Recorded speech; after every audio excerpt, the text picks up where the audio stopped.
Hello everyone, welcome to my YouTube channel.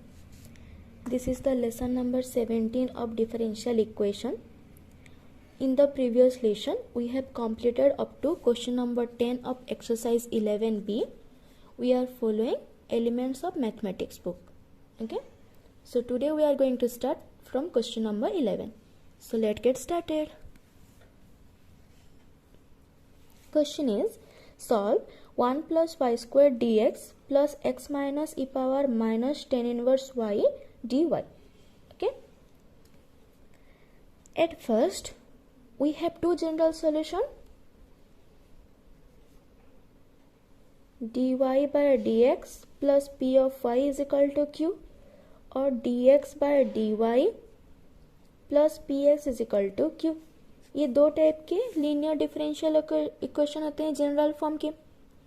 अगर dy by d x है तो y dependent variable है, तो डिपेंडेंट वेरिएबल की जो कोफिशिएंट है उसको p बोलते हैं.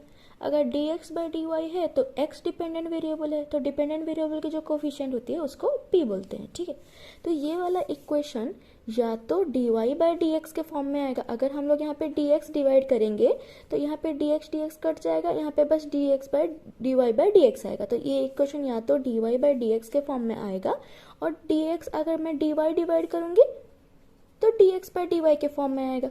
दोनों में से कोई एक फॉर्म में ये वाला इक्वेशन आएगा. ठीक है,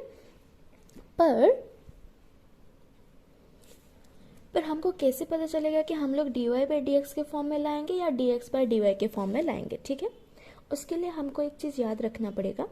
जो वाला वेरिएबल ज्यादा टाइम उस इक्वेशन में है, जैसे x एक ही बार है ना, जो वाला वेरिएबल ज्यादा टाइम उस इक्वेशन में है उसी वेरिएबल की डेरिवेटिव को हम लोग डिवाइड करेंगे. अगर y ज्यादा बार है तो dy डिवाइड करेंगे, अगर x ज्यादा बार है तो हम लोग dx डिवाइड करेंगे. ठीक है, अब देखिए एक और बात है, जो एक और तरीके से हम इसको कैसे समझ सकते हैं.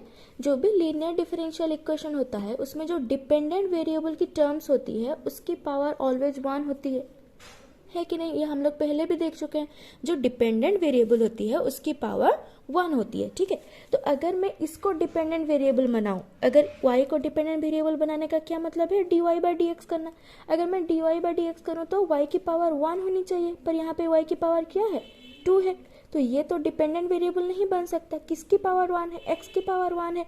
तो हम लोग x को डिपेंडेंट वेरिएबल बना सकते हैं क्योंकि x की पावर 1 है. ठीक है, इस तरीके से भी हम लोग समझ सकते हैं. और जो वाला वेरिएबल ज्यादा टाइम अपेयर हो रहा है उसी को डिवाइड कर लो. ये एक इजी फॉर्म है, इसको याद रखने का. ठीक है, तो कौन सा वाला ज्यादा है, y ज्यादा है तो हम लोग डिवाइड करेंगे. ठीक, divide dy on both sides. 1 plus y square into dx by dy plus x minus e power minus tan inverse y dy by dy is equal to 0. Okay, dy इधर cancel हो गया. यहाँ पे बचा क्या, 1 plus y square into dx by dy is equal to, ये वाला term को राइट हैंड साइड में ले लेंगे तो ये बन जाएगा minus x plus e power minus ten inverse y. अब हम लोग को पता है कि जो डिफरेंशियल इक्वेशन होती है उसकी जो कोफिशिएंट है वो ऑलवेज 1 होती है, पर यहाँ पे कोफिशिएंट क्या है, 1 प्लस वाई स्क्वायर. तो अगेन क्या करना पड़ेगा, हर टर्म में एक 1 प्लस वाई स्क्वायर को डिवाइड करना पड़ेगा. हर एक टर्म में हम लोग डिवाइड करेंगे. दोनों तरफ डिवाइड करने का मतलब क्या होता है, हर एक टर्म में डिवाइड करना है. ठीक है, तो इम्प्लाइज दैट ये बन जाएगा 1 plus y square cancel, dx by dy is equal to minus x by 1 plus y square plus e power minus ten inverse y by 1 plus y square. Okay, अब क्या होता है हम लोग का equation, dx by dy plus px is equal to q. तो ये px वाला जो टर्म होता है वो लेफ्ट साइड में रहता है, मतलब जो डिपेंडेंट वेरिएबल है ये वाला डिपेंडेंट वेरिएबल है. जो डिपेंडेंट वेरिएबल की कोफिशिएंट है उसको p बोलते हैं, पर वो कहाँ रहता है, वो लेफ्ट साइड में रहता है. ये उसका जनरल फॉर्म है, तो इसको हम लोग लेफ्ट साइड ले आएंगे. Implies that dx by dy plus x by 1 plus y square is equal to e power minus ten inverse y by 1 plus y square. Okay, अब ये हो गया हम लोग का लीनियर डिफरेंशियल इक्वेशन। अब हम इसकी सॉल्यूशन 1 से लेकर के 10 नंबर तक जैसे किए हैं एग्जैक्ट वैसे ही करना है, ठीक है। पहले p ढूंढेंगे, here p is equal to, जो डिपेंडेंट वेरिएबल है, ये डिपेंडेंट वेरिएबल है, डिपेंडेंट वेरिएबल की कोफिशिएंट होती है p, तो ये है 1/1 प्लस वाई स्क्वायर। q क्या है, जो राइट हैंड साइड में है, जो कि free from dependent variable and its derivative होता है, वो q होता है minus ten inverse y/1 plus y square. p और q मिल गया। अब हम लोग क्या निकालेंगे, integrating factor. Integrating factor e power integration p dy, जो इंडिपेंडेंट वेरिएबल है उसी के अकॉर्डिंग इंटीग्रेशन होगा, ठीक है, is equal to e power integration 1/1 plus y square into D y, which is equal to e power, इसकी direct formula हम लोगों को पता है कि 1/1 plus y square d y integration is ten inverse y plus c. Okay, ये वाला formula है, तो हम लोग इसी फॉर्मूले को यहाँ पे यूज कर लेंगे। ये हो जाएगा e power ten inverse y, plus c नहीं लिखते हैं, ये हम पहले ही बता चुके हैं कि क्यों यहाँ पे प्लस सी नहीं लिखते हैं, ठीक है। e power ten inverse y, ये हो गया हम लोग का इंटीग्रेटिंग फैक्टर। उसके बाद सॉल्यूशन कैसे निकालते थे, द सॉल्यूशन इज कैसे निकलता था, dependent variable into integrating factor is equal to integration of q into integrating factor into D Y plus सी, ये सी को लास्ट में भी लिख सकते हैं, ठीक है। Implies that x into integrating factor क्या है, e टेन इनवर्स y है integrating factor is equal to q की वैल्यू क्या है, e power minus ten inverse y by 1 plus y square into integrating factor है e power ten inverse y d Y plus c. अब देखिए जो दो term है e power minus ten inverse y e power ten inverse y, ये वाला term है यहाँ पे, ठीक है। अब क्या है कि ये दोनों बेस सेम है, अगर a power m into a power n होता है तो इसको a power m plus n लिख सकते हैं। तो यहाँ पे बेस सेम है तो पावर क्या हो जाएगी, ऐड हो जाएगी, ten inverse y plus ten inverse y, दोनों कैंसिल हो जाएंगे, तो ये हो जाएगा e power 0 which is equal to 1, ठीक है, दिख रहा विच इज इक्वल टू 1। तो यहाँ पे वही पुट कर सकते हैं हम लोग, implies x into e power ten inverse y is equal to, ये दोनों मल्टीप्लाई होकर के क्या देंगे, ये दोनों मल्टीप्लाई होकर के 1 देंगे, ठीक है, ये दोनों मल्टीप्लाई होकर के 1 देंगे। तो यहाँ पे हम लोग लिख सकते हैं 1/1 plus y square d Y plus c, which implies x into e power ten inverse y is equal to, इसकी इंटीग्रेशन डायरेक्ट हमको पता है, इसकी फॉर्मूला क्या आता है, ten inverse y plus c. This is our required solution. और अगर x निकालना हो तो आप लोग इसको राइट हैंड साइड में लेकर के डिवाइड कर सकते हैं, okay. Next question is x dy by d x plus y is equal to x y square, ठीक है। अब ये तो लीनियर है नहीं, क्यों, क्योंकि लीनियर वाला फॉर्म तो होता है dy by d x plus p of y is equal to q, और dx by d Y plus p of x is equal to q, जिसमें p और q क्या होते हैं, फंक्शन ऑफ x होते हैं, ठीक, इसमें फंक्शन ऑफ x होते हैं, इसमें फंक्शन ऑफ y होते हैं, ठीक है। ये वाला फॉर्म में ये वाला इक्वेशन नहीं है, तो इस टाइप ऑफ इक्वेशन को क्या बोलते हैं, we have already seen this type of equation in lesson number 14, okay। so इस टाइप की इक्वेशंस को बोलते हैं बर्नौलीज इक्वेशन, जिसमें कि राइट हैंड साइड में डिपेंडेंट वेरिएबल की कोई पावर रह गई हो तो उसको बोलते हैं बर्नौलीज इक्वेशन। डिपेंडेंट वेरिएबल की पावर्स रह गई हो तो क्यों, क्योंकि क्यू क्या होता है, free from dependent variable and its derivative होता है, पर यहाँ पे एक पावर रह गई है ना, तो इसको इस टाइप की इक्वेशन को बोलते हैं Bernoulli's equation. To solve this type of equation, we have to reduce this Bernoulli's equation into its linear form. इसको हमको linear form में, linear differential equation form में reduce करना पड़ता है। कैसे करते हैं, जो राइट हैंड साइड में y पावर n है, यही एक दिक्कत हो रहा है ना, तो हम लोग क्या करेंगे, y पावर n को डिवाइड कर लेंगे कि हाँ अगर तुम लीनियर के लिए प्रॉब्लम हो रही हो तो तुमको डिवाइड कर लेते हैं, फिर हमको लीनियर मिल जाएगा, ठीक है। तो y पावर n पहले हर टर्म में डिवाइड कर लेंगे, जो राइट हैंड साइड में डिपेंडेंट वेरिएबल की पावर रहेगी उसको डिवाइड कर लेंगे, ठीक है। इस टाइप का एक इक्वेशन मिल जाएगा। इस टाइप का जो इक्वेशन मिलेगा, उसके बाद जो p होता है, p क्या होता है, डिपेंडेंट वेरिएबल की जो कोफिशिएंट्स होती हैं उसको p बोलते हैं। तो p के जगह पे जो डिपेंडेंट वेरिएबल की पावर होगी उसको हम लोग z कंसिडर करेंगे, एक सब्स्टिट्यूशन, ठीक है। उसके बाद हम क्या करेंगे, डिफरेंशिएशन कर लेंगे with respect to x, then वो रिड्यूस हो जाएगा लीनियर डिफरेंशियल इक्वेशन से, ठीक है। ये बस एक वर्किंग रूल है, इसको हम लोग बहुत अच्छे से समझ चुके थे एग्जाम्पल के थ्रू, एंड अभी भी बहुत सारा क्वेश्चंस करेंगे जिससे ये वाला जो है टॉपिक पूरा क्लियर हो जाएगा। आप कोई भी क्वेश्चंस कर सकते हैं बोनोलिस इक्वेशंस पे, ठीक है। चलिए, वर्किंग रूल बस इतना है कि जो क्यू में जो डिपेंडेंट वेरिएबल की पावर होगी उसको डिवाइड कर लेंगे, उसको जनरल फॉर्म में लाएंगे, उसके बाद जो पी के साथ डिपेंडेंट वेरिएबल की पावर होगी उसको जेड कंसिडर करेंगे, ठीक है। So let get started. देखिए पहले क्या है, जो ये है डिपेंडेंट वेरिएबल, तो डिपेंडेंट वेरिएबल की जो कोफिशिएंट है वो p होता है, ठीक है, ये हमको पता है। और जो q होता है वो free from dependent variable and its derivative होना चाहिए, पर यहाँ पे फ्री है नहीं है। कौन दिक्कत कर रहा है, वाई स्क्वायर, तो क्या करेंगे, वाई स्क्वायर को दोनों तरफ डिवाइड कर देंगे, ठीक है। Divide y square on both sides, simple working rule है। और जो थोड़ा बहुत छोटा छोटा ट्रिक है उसको हम क्वेश्चंस के साथ समझते हुए चलेंगे। Implies x dy by dx divided by y square plus y by y square is equal to x y square by y square, ठीक है। वाई स्क्वायर कट गया। अब हमको क्या मिला, x इंटू ये जो वाई स्क्वायर है, पावर को मैं ऊपर लिख करके -2 लिख सकती हूँ, ठीक है।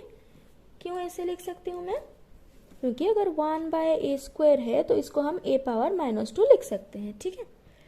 So y power -2 dy by dx plus एक y कैंसिल हो गया, 1 बाय y रहा, 1 बाय y को y पावर -1 लिख सकते हैं इज इक्वल टू x। ये फर्स्ट स्टेप है कि जो q की तरफ में डिपेंडेंट वेरिएबल की पावर्स होगी उसको पहले हम लोग डिवाइड कर लेंगे। q को हमको फ्री फ्रॉम डिपेंडेंट वेरिएबल बनाना है, ये फर्स्ट स्टेप है, ठीक है। स्टेप 1 क्या है, q को फ्री फ्रॉम डिपेंडेंट वेरिएबल बनाना है, ठीक। उसके बाद क्या है, ये q है। उसके बाद क्या है, q को फ्री बनाने के बाद जो डेरिवेटिव वाला टर्म है उसमें जो इंडिपेंडेंट वेरिएबल होगा उसी को हटाना है। तो सेकेंड स्टेप क्या है, स्टेप 2 है डेरिवेटिव को फ्री फ्रॉम इंडिपेंडेंट वेरिएबल बनाना है, ठीक है। q को फ्री फ्रॉम डिपेंडेंट वेरिएबल और डेरिवेटिव को फ्री फ्रॉम इंडिपेंडेंट वेरिएबल। यहाँ पे इंडिपेंडेंट वेरिएबल कौन है, x है, तो हम लोग यहाँ से इंडिपेंडेंट वेरिएबल जो होगा जितना भी पावर होगा उसको हटाएंगे। यहाँ पे x है तो हमको हटाने के लिए क्या करना पड़ेगा, x को डिवाइड करना पड़ेगा, dy by dx divided by x plus y inverse by x is equal to x by x। Implies x कट गया, y power -2 dy by dx plus 1 by x y power -1 is equal to 1। Okay, simple है। जो q है उससे हम लोग dependent variable को हटाएंगे और जो डेरिवेटिव है उससे हम लोग इंडिपेंडेंट वेरिएबल को हटाएंगे। तो ऐसा वाला एक इक्वेशन आ गया, ठीक। इसके बाद क्या होगा, p क्या होता है, जो डिपेंडेंट वेरिएबल की कोफिशिएंट होता है उसको p बोलते हैं, ठीक है। तो p के साथ जो डिपेंडेंट वेरिएबल होगा उसको हम लोग z कंसिडर करेंगे। Let y power -1 is equal to z। उसके बाद differentiating with respect to x both sides और differentiating both sides with respect to x, ठीक है। now dy inverse by dx is equal to dz by dx, ये chain rule होगा। Chain rule कैसे work करेगा, dy inverse by dx को क्या लिख सकते हैं, अगर a y है वेरिएबल तो y ओनली डेरिवेटिव हो सकता है y के रेस्पेक्ट में, तो हम लोग क्या करेंगे, एक dy डिवाइड कर लेंगे और एक dy मल्टीप्लाई कर लेंगे, ठीक है। अब ये वाला डिफरेंशिएशन हो सकता है, इसको चेन रूल बोलते हैं, ठीक है। -1 y power -2 into dy by dx, क्योंकि dx power n by dx क्या होता है, dx power n by dx is nx power n -1, उसी को ही यहाँ पे यूज करेंगे, तो यहाँ पे बन जाएगा क्या, ये वाला टर्म आ जाएगा -1 y power -2 dy by d x is equal to d z by d x. -1 को उधर ले लेंगे तो क्या बन जाएगा, y power -2 dy by d x is equal to minus d z by d x. Simple. अब नाउ व्हाट, अब क्या करेंगे, पहले हम लोग ने क्या किया, q को डिपेंडेंट वेरिएबल से फ्री किए और डेरिवेटिव टर्म को इंडिपेंडेंट वेरिएबल से फ्री किए। उसके बाद p के साथ जो डिपेंडेंट वेरिएबल की पावर है उसको z ले लिए। उसको z लेने के बाद दोनों तरफ हम लोग with respect to x differentiation कर लिए। ठीक है, with respect to x differentiation कर लिए। क्यों, क्योंकि x इंडिपेंडेंट वेरिएबल है, इसीलिए विथ रेस्पेक्ट टू x हम लोगों ने डिफरेंशिएशन कर लिए। अब क्या, ये वाला जो टर्म है उसकी जगह पे हम लोग अब ये पुट कर सकते हैं, तो इसको इक्वेशन 1 दे देंगे। नाउ इक्वेशन 1 इम्प्लाइज, इसकी जगह पे क्या पुट करेंगे, इसकी जगह पे minus d z by d x. ठीक है, plus 1 by x into y power -1 की जगह पे, ये जो y पावर -1 है इसकी जगह पे क्या पुट करेंगे, z इज इक्वल टू 1। अब d z by d x की कोई भी कोफिशिएंट नहीं होनी चाहिए, पर यहाँ पे कोफिशिएंट कितना है, -1 है, तो एक माइनस मल्टीप्लाई करके हमको मिलेगा d z by d x -1 by x z is equal to -1। अब ध्यान से देखेंगे तो ये है डिपेंडेंट वेरिएबल, ये है independent variable. Dependent variable independent variable d z by d x form में है। उसके बाद जो डिपेंडेंट वेरिएबल है उसका एक कोफिशिएंट है तो ये p है, और right hand side free from dependent variable and its derivative है तो ये q है। Now this is our required linear differential equation. General form में हमको लीनियर डिफरेंशियल इक्वेशन मिल गया। क्लियर। अब इस टाइप की इक्वेशन हम लोग ने 1 से लेकर के 11 नंबर तक सॉल्व की है, तो ये वाला इजीली आप लोग सॉल्व कर सकते हैं। ठीक है, अब देखिए ये वाला इक्वेशन हमको मिला था d z by d x -1 by x z is equal to -1। ठीक है, उसके बाद डिपेंडेंट वेरिएबल कौन है, z है, तो डिपेंडेंट वेरिएबल के जो कोफिशिएंट होगी उसको p बोलेंगे। So p here p is equal to -1 by x and q is equal to क्या हो जाएगा, -1। p और q हमको मिल गया।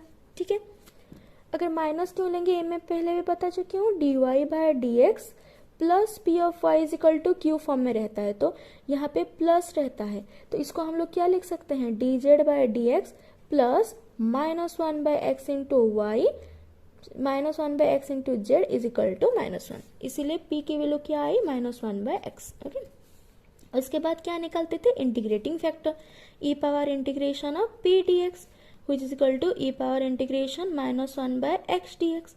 माइनस टर्म्स इंटीग्रेशन से बाहर आ जाएगा, 1 बाय एक्स बहुत बार ये कर चुके हैं हम लोग। 1 बाय एक्स dx की इंटीग्रेशन क्या है, ln x प्लस c। ठीक है, इंटीग्रेटिंग फैक्टर में प्लस c नहीं लिखते हैं, तो minus of ln x। Again a ln b is equal to ln b power a, तो -1 को x की पावर में ले लेंगे क्योंकि यहाँ पे कोफिशिएंट कितना है, -1। e power ln x power -1। Again e power ln f of x is equal to f of x होता है, तो इसी को क्या लिख सकते हैं, e power ln f of x is f of x power -1 which is equal to 1 by x। ये मिल गया हमको इंटीग्रेटिंग फैक्टर। क्लियर। अब हम लोग क्या करेंगे, सॉल्यूशन।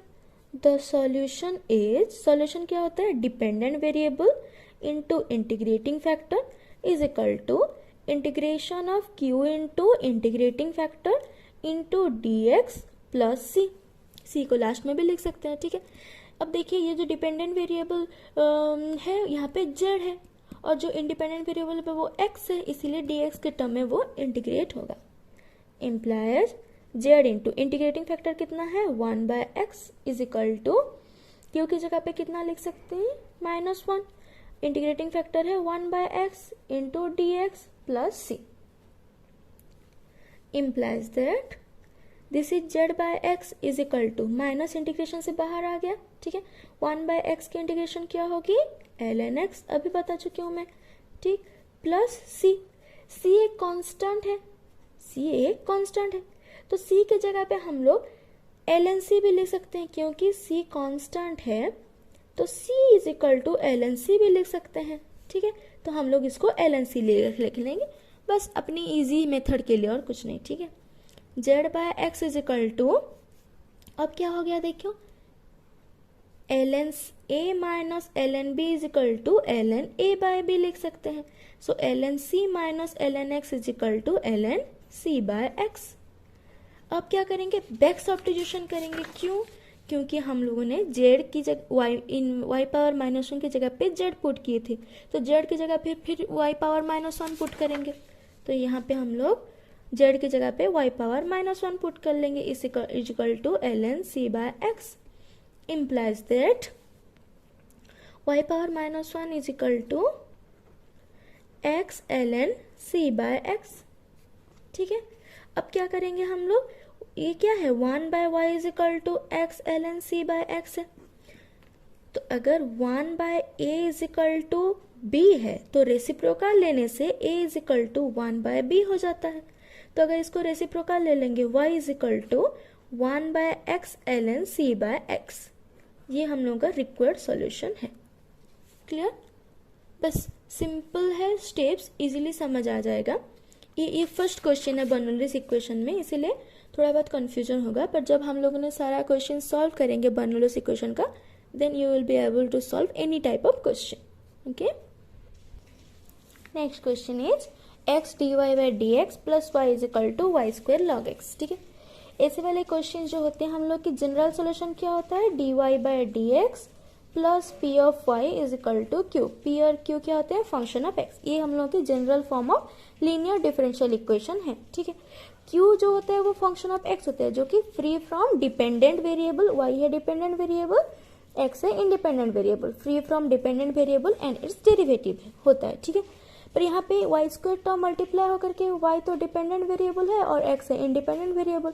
मतलब क्या करना पड़ेगा, पहले ये वाला टर्म को हटाना पड़ेगा, क्यू से वाई स्क्वायर को हटाना पड़ेगा। कैसे हटाएंगे, वाई स्क्वायर डिवाइड करेंगे। ठीक है, क्योंकि ये लीनियर फॉर्म में नहीं है, इसको क्या बोलते हैं, ये है बर्नौलीज इक्वेशन। ये लीनियर डिफरेंशियल इक्वेशन नहीं है, इसको रिड्यूस करेंगे हम लोग लीनियर डिफरेंशियल इक्वेशन में। ठीक है, तो पहले क्या कर लेंगे, हर एक टर्म में वाई स्क्वायर डिवाइड कर लेंगे। क्यों? क्योंकि हमको क्यू की तरफ से वाई स्क्वायर को हटाना है, इसीलिए हम लोग वाई स्क्वायर डिवाइड कर लिए। ठीक है, यहाँ पे वाई स्क्वायर कैंसिल हो गया, यहाँ पे x into y power minus two d y by d x plus y power minus one is equal to log x. एक वाई कट गया, वाई पावर वन रहा, ऊपर गया वाई पावर माइनस वन। ठीक है, ये फर्स्ट स्टेप है। First step है क्यू की जगह पे कोई भी फॉर्म हो जो डिपेंडेंट वेरिएबल के मल्टीप्लीकेशन में हो या फिर डिपेंडेंट वेरिएबल के पावर हो, उसको पहले हटाएंगे।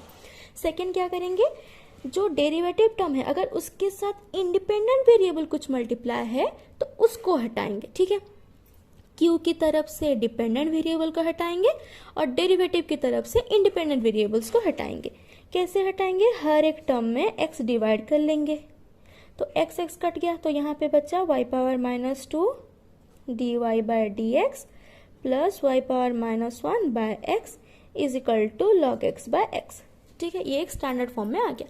एक ही टाइप से बर्नौलीज इक्वेशन सॉल्व होते हैं, हम लोग प्रीवियस क्वेश्चन में देख चुके हैं। अब क्या करेंगे, let y power minus one is equal to z ले लेंगे। उसके बाद differentiating both sides with respect to x, x के रेस्पेक्ट में बोथ साइड में हम लोग डिफरेंशिएट कर लेंगे।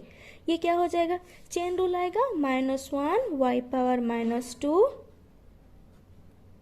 चेन रूल आएगा ना इसमें, d y by d x is equal to d z by d x. ठीक है, क्योंकि d x power n by d x के डेरिवेटिव क्या होते हैं, n x power n minus one. तो जब y को हम लोग x के रेस्पेक्ट में डिफरेंशिएट कर रहे हैं, मतलब ये क्या है, y power minus one by d x है is equal to d z by d x है।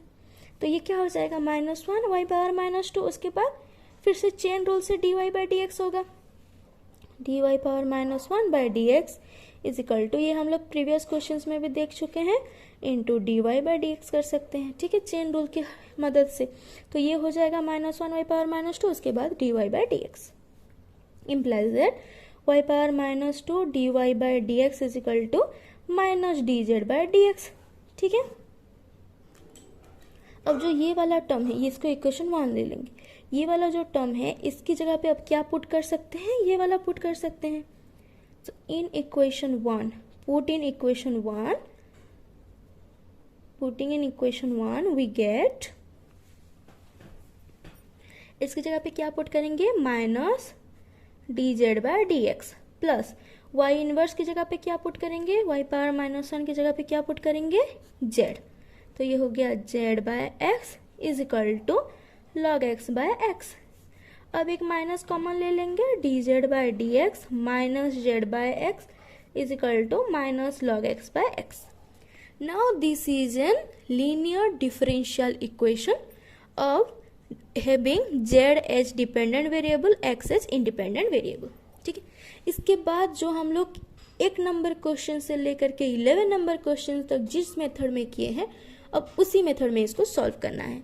यहाँ पे p ढूंढेंगे, p क्या है, ये है डिपेंडेंट वेरिएबल, ये है इंडिपेंडेंट वेरिएबल। डिपेंडेंट वेरिएबल के जो कोफिशिएंट है वो p है, तो p इज इक्वल टू है -1/x, q is equal to है minus log x/x। Okay, now integrating factor find out करेंगे, e power integration p dx। ये हम लोग बहुत बार ये क्वेश्चंस कर सकते हैं, 11 क्वेश्चन इसी टॉपिक पे किए हैं। ठीक है, -1/x dx is equal to, constant बाहर आ गया इंटीग्रेशन से, 1/x की इंटीग्रेशन है ln x। ठीक है, अब इसको हम लोग क्या लिख सकते हैं, a ln b is equal to ln b power a। Minus है मतलब क्या है, -1 है, तो इसको हम लोग लिख सकते हैं e power ln x power -1। Again हम लोग को क्या पता है, e power ln f of x is equal to f of x। So this is x power -1 which is equal to 1/x। x power -1 की जगह पे क्या लिख सकते हैं, 1/x। Okay, now this is our integrating factor. उसके बाद हम लोग क्या निकालेंगे, सॉल्यूशन निकालेंगे। नेक्स्ट हम लोग को इंटीग्रेटिंग फैक्टर मिल गया है, अब हम लोग सॉल्यूशन निकालेंगे। The solution is dependent variable. Dependent variable यहाँ पे क्या है, यहाँ पे z है dependent variable, dependent variable into integrating factor is equal to integration of q into integrating factor into dx plus c।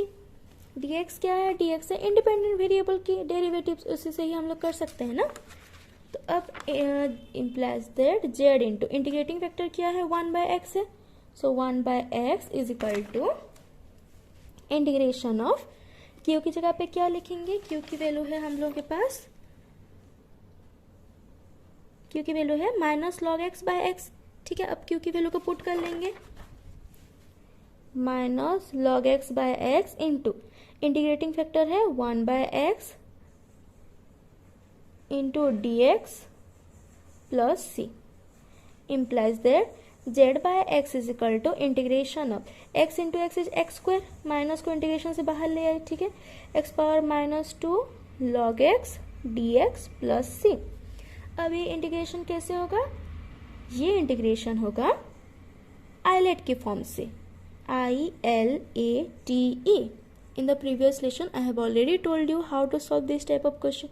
Islet मतलब inverse, logarithmic, algebraic, trigonometric, exponential. ऐसे हम लोग इसको सॉल्व करते हैं। ठीक है, 8 नंबर चैप्टर में लेसन 8 में मैंने बहुत डिटेल में बताई हूँ कि कैसे आइलेट का फॉर्म को यूज किया जाता है। ठीक है, so you can take it as reference. अब कैसे यूज करेंगे, x-2 मतलब ये इनवर्स है। ठीक है, और log x मतलब लॉगरिदमिक है। ठीक, अब एक और बात हमको नोटिस करना पड़ेगा कि x-2 इनवर्स तो है, पर x-2 क्या है, अलजेब्रिक भी है। ठीक है, तो हम लोग को इसको कंफ्यूज नहीं करना है कि x पावर -2 है तो इसको इनवर्स ले लेंगे, नहीं। इनवर्स मतलब sine inverse x, cos inverse x, इस टाइप के क्वेश्चंस जो होंगे वो इनवर्स में जाएंगे। ठीक है, ये कौन से जाएगा, ये जाएगा अलजेब्रिक में। तो फर्स्ट फंक्शन कौन बना, ये हो गया फर्स्ट फंक्शन, ये हो गया सेकेंड फंक्शन। आइलेट की जो फॉर्मूला होता है उसको कैसे यूज करते हैं, फर्स्ट फंक्शन मतलब log x first function integration of second function minus derivative of first function integration of second function का होल इंटीग्रेशन ले लिए प्लस c। ये वाला 8 नंबर रिलेशन में बहुत अच्छे से एक्सप्लेन किया गया है कि कैसे इसको यूज करते हैं। ठीक, माइनस ऑफ लॉग एक्स, ठीक।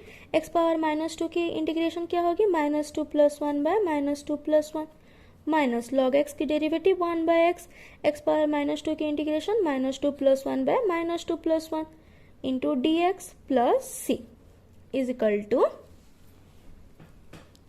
Minus of log this is x power -1, -2 + 1 is -1 by this is -1, okay, minus of integration 1 by x, x power -1 by -1 dx plus c is equal to minus minus plus हो गया, सो log x into x power -1 is 1 by x, x power -1 को 1 by x लिख सकते हैं, ठीक है। Minus of minus minus plus, ठीक, again this is -1, so minus minus plus plus minus minus, तो हो गया minus integration of x inverse means 1 by x, so I can write 1 by x square dx plus c, clear. 1 by x into x power -1 है, x power -1 को 1 by x लिख सकते हैं, which is equal to 1 by x square is equal to log x by x minus इसकी integration क्या होगी, x power -2 + 1 by -2 + 1 plus c implies z by x is equal to log x by x minus minus -2 + 1 is -1 minus minus plus x power -1 plus c। अब हम लोग substitute क्या किए थे z की जगह पे, z पे जगह पे हम लोग y इनवर्स को z लिए थे, अब बैक सब्स्टिट्यूशन में z की जगह पे क्या पुट करेंगे, y power -1 implies y power -1 by x is equal to log x by x plus 1 by x plus c implies that y power -1 is equal to x, यहाँ पे divide हुआ है तो इधर मल्टीप्लाई कर लेंगे, so x into log x by x हर टर्म में मल्टीप्लाई होगा plus c x, okay, x अगर इधर मल्टीप्लाई होगा हर एक टर्म में एक्स मल्टीप्लाई हो जाएगा, इम्प्लाइज दैट y पावर -1 है, so y power -1 is equal to x x cut गया, log x plus x x cut गया, 1 प्लस सी एक्स। ये y पावर -1 मतलब क्या होता है, y पावर -1 मतलब 1 बाय y, अगर y power -1 is equal to x है, ठीक, मतलब 1 bye y is equal to x है, रेसिप्रोकल लेंगे तो y is equal to 1 by x हो जाता है, ठीक है। तो अगर इधर रेसिप्रोकल लेंगे y इनवर्स मतलब क्या है, 1 बाय y है, इसका मतलब 1 बाय y है कि नहीं, y इनवर्स है मतलब 1 बाय y है, तो रेसिप्रोकल ले लेंगे अगर y, सो y इज इक्वल टू हो जाएगा 1 by log x plus 1 plus c x. This is our required solution, clear. यहाँ पे समझ आया, y इनवर्स है मतलब 1 बाय y है, y इनवर्स है मतलब क्या, 1 बाय y है, अगर 1 बाय y है तो y क्या हो जाएगा, उसका रेसिप्रोकल हो जाएगा, तो इसको पलट लिए, ठीक। Next question is question number 14, 1 + x² dy/dx is equal to xy minus y square, ठीक है। तो हम लोग की जो जनरल सोल्यूशन होती है वो dy/dx plus p of y is equal to q के फॉर्म में रहती है, जब y हो हम लोगों का डिपेंडेंट वेरिएबल, तो जो y की कोफिशिएंट होती है उसको p बोलते हैं, जो डिपेंडेंट वेरिएबल की कोफिशिएंट, तो ये है डिपेंडेंट वेरिएबल, उसकी कोफिशिएंट को p बोलेंगे। ये वाला टर्म लेफ्ट साइड में होना चाहिए, तो पहले इसको लेफ्ट साइड में ले लेते हैं, ठीक है। 1 + x² into dy/dx minus xy is equal to minus y square, अगर यहाँ प्लस है तो लेफ्ट साइड में जाने से ये माइनस हो जाएगा। अब क्या करेंगे, हम लोग की याद रखनी क्या है कि q को फ्री फ्रॉम डिपेंडेंट वेरिएबल बनाना है, dy/dx को फ्री फ्रॉम इंडिपेंडेंट वेरिएबल बनाना है, ठीक है। तो अब जो q है वो क्या है, यहाँ पे जो y एक डिपेंडेंट वेरिएबल है उसकी पावर -2 यहाँ पे है, इसको q वाला टर्म को हमको फ्री फ्रॉम डिपेंडेंट वेरिएबल बनाना है, तो हम क्या करेंगे, एक y² हर एक टर्म में डिवाइड कर लेंगे, क्योंकि हमको इसको फ्री फ्रॉम डिपेंडेंट वेरिएबल बनाना है, by y² is equal to minus y² by y² cancel out, implies that अब क्या हो जाएगा, 1 + x² इंटू y² को क्या लिख सकते हैं, y power -2 dy/dx minus of एक y कट गया, x है, y को ऊपर लेने से क्या लिख सकते हैं, y पावर -1, 1 बाय y मतलब y power -1 is equal to -1। अब क्या हो गया, क्यू हो गया फ्री फ्रॉम डिपेंडेंट वेरिएबल। अब हमको क्या चाहिए, हमको चाहिए dy बाई डी एक्स वाला term free from independent variable. Independent variable कौन है, x है, उसकी टर्म क्या है, 1 प्लस एक्स स्क्वायर है। तो इसको अगर 1 प्लस एक्स स्क्वायर से फ्री बनाना है तो क्या करेंगे, 1 प्लस एक्स स्क्वायर डिवाइड कर लेंगे हर एक टर्म में।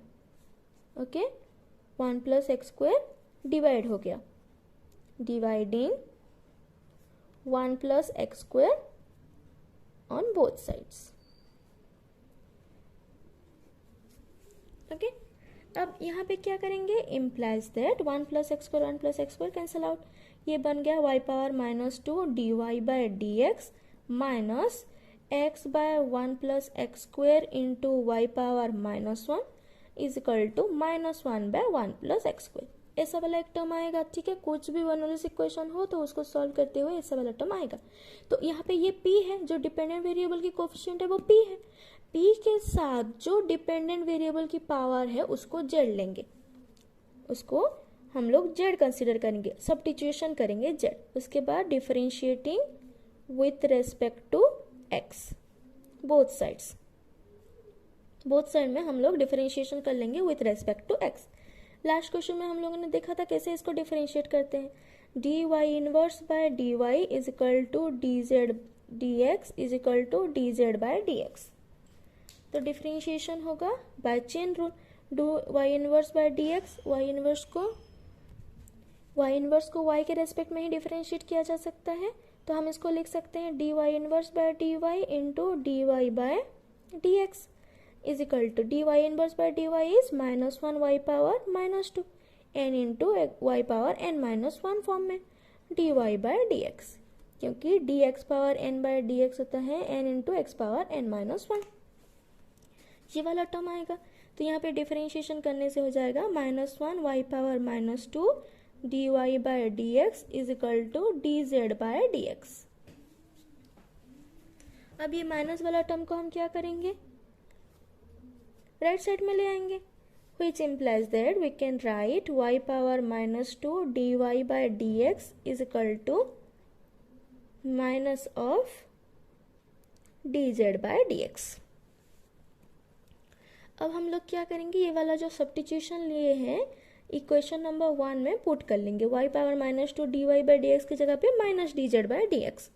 Equation 1 implies that minus dz by dx minus x by 1 plus x square, y power -1 की जगह पे क्या पुट करेंगे, z, z is equal to -1 by 1 plus x square.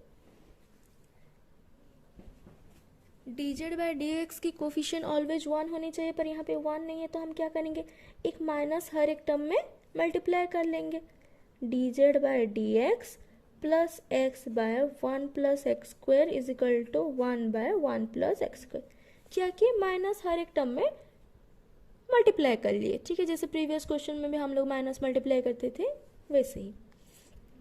And now this is a linear differential equation, ये एक linear differential equation हो गया। अब हमको बस p निकालना है, q निकालना है, इंटीग्रेटिंग फैक्टर निकालना है, सॉल्यूशन निकालना है, ठीक है। Here p is equal to p कितना होगा, यहाँ पे एक z है ना, z है, p कितना होगा, जो डिपेंडेंट वेरिएबल है z है, डिपेंडेंट वेरिएबल के कोफिशिएंट p होते हैं, तो x by 1 plus x square, q है 1 बाय 1 प्लस एक्स स्क्वायर, ठीक। अब हम लोग क्या निकालेंगे, इंटीग्रेटिंग फैक्टर निकालेंगे, p है x by 1 plus x square, q है 1 by 1 plus x square, p है x by 1 plus x square, q है 1 बाय 1 प्लस एक्स स्क्वायर। अब निकालेंगे integrating factor e power integration p dx is equal to e power integration x by 1 plus x square dx।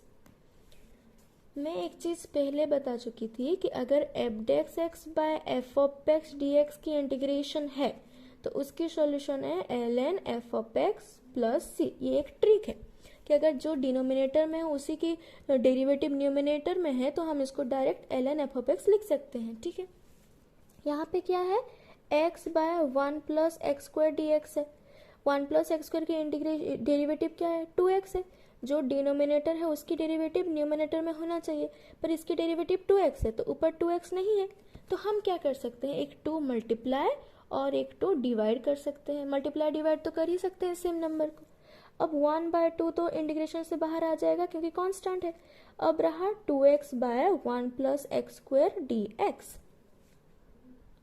तो यहाँ पे अब देखिए ये है एफ ऑफ एक्स, इसकी डेरिवेटिव है 2x जो कि न्यूमिनेटर में है, मतलब डिनोमिनेटर के डेरिवेटिव न्यूमिनेटर में है। अब क्या लिख सकते हैं direct ln f of x, मतलब ln 1 + x²। अब a ln b is ln b power